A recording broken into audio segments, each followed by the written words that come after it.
முத்துவோட 50வது பிறந்தநாள். இந்த 50வது பிறந்தநாளுக்காக மொத்த தமிழ் திரையுலகமே சேர்ந்து இருக்கக்கூடிய ஒரு விழா தான் இந்த விழா. முத்துக்குமார் என் வாழ்க்கையில் மட்டும் ஆனந்தையாளை மீட்டில், தமிழ் திரையுலகத்தில் மட்டும் ஆனந்தையாளை வீட்டில், கிட்டத்தட்ட தமிழ்நாட்டில் இருக்கக்கூடிய தமிழ் திரை இசை பாடல்களை கேட்கக்கூடிய எல்லாத்துடைய வீட்லேயும் ஆனந்தையாளை மீட்டிக் கொண்டிருக்கிற, மீட்டப் போகிற, என்றைக்கும் இருக்கக்கூடிய ஒரு பாடலாசிரியர் கவிஞர். அவரை பற்றி சொல்கிறாருன்னா, ஒரு வரி எழுதியிருந்தான். நான் புறா வளர்க்கும் சுதந்திரத்தை என்னிடமிருந்து பறிக்கிறார் பக்கத்து வீட்டில் புறா வளர்ப்பவர் அப்படின்னு சொல்லி. முத்துக்குமார் என்றைக்குமே பூனை வளர்க்கவே இல்லை, யாருடைய சுதந்திரத்துக்கும் தலையிடவும் இல்லை. பூனை வளர்க்கறதுலேருந்து விலகி தன்னுடைய புறாக்களை வளர்த்துட்டே இருந்த ஒரு எளிமையான ஒருத்தன் தான் அவன். அவனோட வரியில் இன்னும் சொல்கிறாருந்தா, சிறு புல்லில் உறங்கும் பனியில் தெரியும் மழையின் அளவோ தாங்கவில்லை. முத்துக்குமார் ஒரு பெரிய மேமலை தான், ஆனால் எப்போதுமே ஒரு பனித்துளி மாதிரி தன்னை காட்டிக்குவா. அப்படி வெரி சிம்பிள், ரொம்ப ரொம்ப எளிமையான ஒருத்தர். இண்டஸ்ட்ரியில் எனக்கு விஜய்க்குன்னு எத்தனையோ பேர்த்துக்கு நண்பர், நிறைய பேர்த்து அறிமுகப்படுத்தி வச்சவர். ஏன்னா அஜயன் பாலட் அறிமுகப்படுத்தி வச்சது, பாலு மகேந்திரன் அறிமுகப்படுத்தி வச்சது, யுவன் சங்கராஜ் அறிமுகப்படுத்தி வச்சது. இன்னும் சொல்ல போனால் நான் முதல் படம் எடுப்பதற்கு காரணமாக இருந்தது முத்துவை பற்றி பேசாமல் என்னைக்கு ஒரு பாட்டு எழுத போனாலும், அந்த பாட்டில் முதல் யார் கூட எழுத போனாலும் அந்த பாடலாசிரியர் நம்மள்ட்ட முத்துக்குமாரை பற்றி பேசிட்டு தான் பேச தொடங்குவாங்க. யுவனோட எப்போ கம்போசிங்கில் உட்காந்தாலும் முத்துக்குமாரோட பேச்சு வந்துடும்.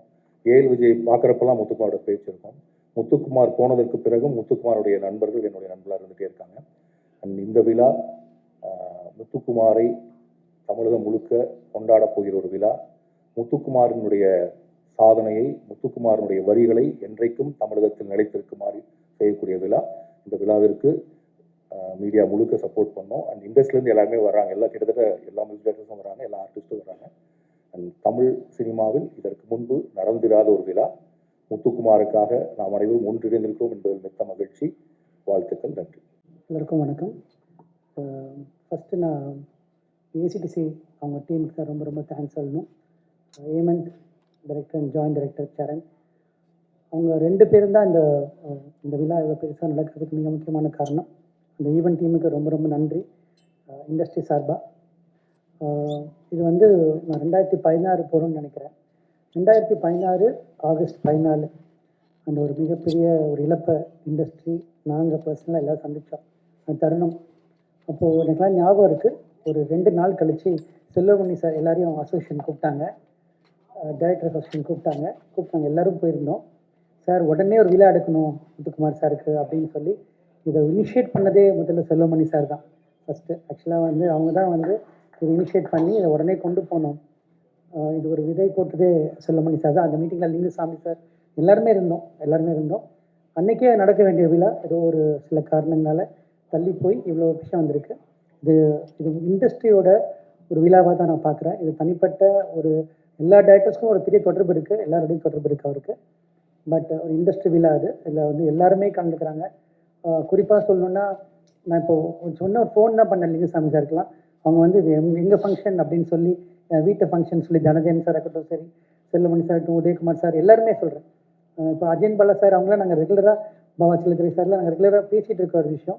பட் உடனே கேட்டோன்னே எல்லாருமே இதில் கலந்து. குறிப்பாக சொல்லணுன்னா Yuvan sir, G V Prakash sir, Harris Jayaraj sir and Vijay Antony sir, இந்த மாதிரி எல்லா மியூசிக் டைரக்டர்ஸுமே நாங்கள் கான்சர்ட் பண்ணுறோம் இந்த ஷோவில் அப்படின்னு ஒரு மிகப்பெரிய ஒரு சப்போர்ட்டுக்கு எல்லாருமே வந்தாங்க. இதில் என்ன தெரிஞ்சுது அப்படின்னா, யாருமே அவரை மறக்கலை, எல்லாருமே அவர் நினைவில் இருக்காங்க. அவங்க நினைவில் அவர் முத்துக்குமார் சார் இருக்கார் அப்படின்ற ஒரு விஷயம் எல்லாருக்குமே தெரிஞ்சது. இது ஒரு பிரம்மாண்டமான விழாவாக அமைய போகுது. அது கண்டிப்பாக எல்லோரும் பார்க்க தான் போகிறாங்க. இது ஒரு செலிப்ரேஷன் தான். நம்ம மார்னிங்லாம் முடிஞ்சிருச்சுன்னு நினைக்கிறேன். நம்மளோட இந்த மார்னிங் முடிஞ்சு அவரை இப்போது செலிப்ரேட் பண்ணுற தருணம்னு நினைக்கிறேன். அவரோட அந்த வரிகளை, அவரோட இலக்கியம் சைடாகவும் சரி, சினிமா துறை சம்மந்தமாகவும் சரி, 2 சைட்லேயுமே அதை நம்ம கொண்டாடணும். தனஞ்சயன் சார் ஒரு பெரிய பேக் போனாக இதுக்கு ஒர்க் பண்ணிகிட்டு இருக்காங்க.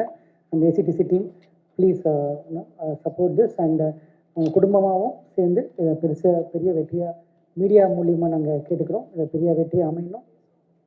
நன்றி, வணக்கம். தேரடி வீதியில் தேவதை வந்தா அந்த பாடலில் முதல்ல எனக்காக எழுதின பாட்டு முத்துக்குமார். என் கூட ஒர்க் பண்ணும்போது என்னுடைய பாடல் மட்டும் இல்லை, விஜய்க்கு எழுதி முடித்த உடனே எனக்கு முதல்ல ஃபோன் பண்ணுவார், எனக்கு இந்த மாதிரி ஒரு வரி எழுதியிருக்கேன்னு சொல்லி. ரொம்ப நாளாக ஒரு பாதி கதவு நான் அந்த வரியை அந்த கவிதையை வச்சுக்கிட்டு இது யார் கொடுக்குறது மிக அற்புதமாக இருக்குன்னு சொல்லிட்டே இருந்தார். கரெக்டாக ஏஎல் விஜய் படத்தில் அந்த பாட்டு நல்லா அமைஞ்சது. அது மாதிரி வந்து எப்பயுமே முத்துக்குமார் நினைக்கும் போது எனக்கு வந்து ஒரு வரி வந்து அவ்வளோ அழகாக பிடிக்கும். அது விஜய் படத்தில் தான். பறவை பறந்த பின்பும் கிளையின் நடனம் முடியவில்லைன்னு. அந்த மாதிரி தான் இருக்கு இப்போ. அவன் ஒரு பறவை மாதிரி தான் நிற்க மாட்டபடி வந்து நின்று அப்படி அந்த ஒரு மாதிரி ஒரு சிறகடிப்பு இருக்கும் அந்த பேச்சில், அந்த பரபரப்பில். ஒரு டயத்துக்கு பிறகெல்லாம் வந்து என்னென்னா நோட்டு பேனா வச்சு எழுதுறது இல்லை, சொல்கிறதுக்கு அளவுக்கு வந்துட்டு அப்படி சொல்கிறது தான். அது சங்கசாரம் இருந்தாலும் சரி தான், எந்த டீமுக்கு போனாலுமே நம்ம பேடு பேப்பர் எடுத்து வச்சுக்கணும். நம்ம சின்சைட்லேருந்து யாரோ ஒருத்தர் பேடு வச்சுக்கணும். சொல்ல சொல்ல நம்ம யாராவது எழுதணும். ஒரு கார் ட்ராவல் போய் ஆம்பூர் அந்த ஸ்டார் பிரியாணி வரைக்கும் போகிற வரைக்கும் ஒரு பாட்டு முடிச்சிடுவார். கார்லேயே எழுதி முடிச்சிடுவாங்க. அவ்வளோ ஒரு பெரிய ஒரு மிகப்பெரிய ஒரு கவிஞன். வெயில் படத்தில் செல்வராகவன் காம்பினேஷனில், அப்புறம் நம்ம ராம் படத்தில், அப்புறம் எல்லா மியூசிக் டைரக்டர்கிட்டையும், அதாவது ஒரு சில லிரிக் ரைட்டர் வந்து ஒரு சிலர் வந்து எல்லாரோடையும் அப்படி ஒரு இணக்கமாக இருக்க மாட்டாங்க. ஏ ரகுமான்லேருந்து ஆரம்பித்து யுவன் சங்கர் ராஜா, ஜிவி பிரகாஷ், எல்லா ஹாரி ஜெயராஜ், எல்லா மியூசிக் டைரக்டருடைய பெஸ்ட்டு ஒரு லிரிக் ரைட்டராக ஒரு காலகட்டத்தில் அப்படி இருந்தார்.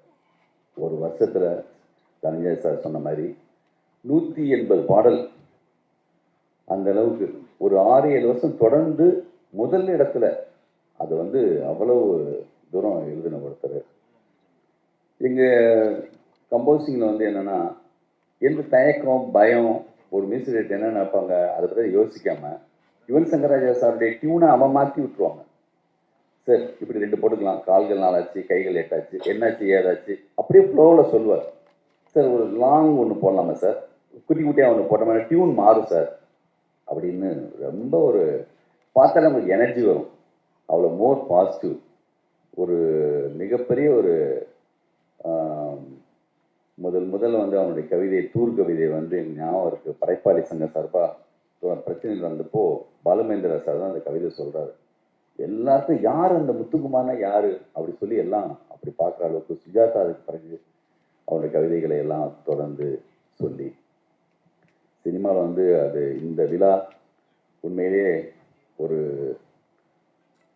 அந்த ஒரு 7-8 வருஷத்துக்கு முன்னாடியே அவர் இறந்த கொஞ்ச நாள்லேயே அது இந்த விழாவை தொடங்கிறதுக்கான எல்லா ஏற்பாடும் செஞ்சோம். செல்வமணி சார் வந்து ரொம்ப முக்கியமாக இதில் இருந்தாங்க. நாங்கள் எல்லாம் உட்காந்து அதுக்கான விழாவை ஏற்பாடு பண்ணும்போது சரியாக நடக்கலை. விஜய் வந்து பொறுப்பு கரெக்டாக விஜய் கையில் வந்திருக்கு. நான் வந்து விஜய் வந்து சமீபத்தில் கலைஞர் நூற்றாண்டு விழாவில் நான் கண்ணில் பார்த்தேன். எந்த விழாவாக இருந்தாலும் என்னென்னா எவ்வளோ பரபரப்பாக இருந்தாலுமே ரொம்ப கூலாக, ரொம்ப அழகாக, மிக சரியாக திட்டமிட்டு செய்யக்கூடிய எல்லா தகுதியும் விஜய்கிட்ட இருக்குது. ரஞ்சித் சார் இருக்காங்க, செல்வமணி சார், அறிவு தேவகுமார் சார், நம்ம எல்லாரும் போய் பார்க்கலாம், யாரும் பார்க்கலாம். எல்லாரும் தொடர்பு போயிட்டு இந்த விழாவை மிக சிறப்பாக, ஏன்னா குடும்பத்தை அப்படி நேசிக்கிற ஒருத்தர் முத்துக்குமார். பவா சொன்ன மாதிரி அவங்களுக்காக எல்லாரும் வர்றதுக்கு ரெடியாக இருப்பாங்க. மிக சிறப்பாக செய்வோம். உங்களுடைய ஆதரவு, உங்கள் அன்பு எல்லாமே இருக்குது. இது நம்ம நண்பனுக்காக என்னுடைய கம்போசிங் மலேசியாவில் முடிஞ்ச பிறகு அதே மலேசியாவில் போயிட்டு சாங் போட்டு நம்ம இங்கே தான் சார் கம்போஸ் பண்ணோம், ஹிட் ஆனது பிறகு அதே ரோட்டில் கேட்கணும் சார் சொல்லிட்டு, நம்ப மாட்டீங்க, ரேடியோவில் அங்கே இருக்கிற ரேடியோவில் சாங் போட்டால் ஒரு பாட்டு முத்துக்குமார் பாட்டு வரும், அடுத்து கொஞ்ச நேரத்தில் பார்த்தா முத்துக்குமார் பாட்டு. என்ன எந்த பாட்டு பார்த்தாலும் வந்து உன்னுடைய பாட்டாக இருக்கேன் இந்த மாதிரி இருக்கும். அப்படி ஒரு ரொம்ப அதிகமாகவும் தரமாகவும் மிக சரியாகவும் எழுதின ஒரு கவிஞன். தினமும் சோற்றுக்கு வரும் நாயிடம் வீடு மாறி போவதை யார் சொல்வது, இந்த ஒரு நீண்ட கவிதையில் இந்த கவிதை அப்படி முடியும். நம்மளெல்லாம் விட்டுட்டு வீடு மாறி போன ஒரு விருந்தாளி மாதிரி தான் நான் அவரை பார்க்குறேன்.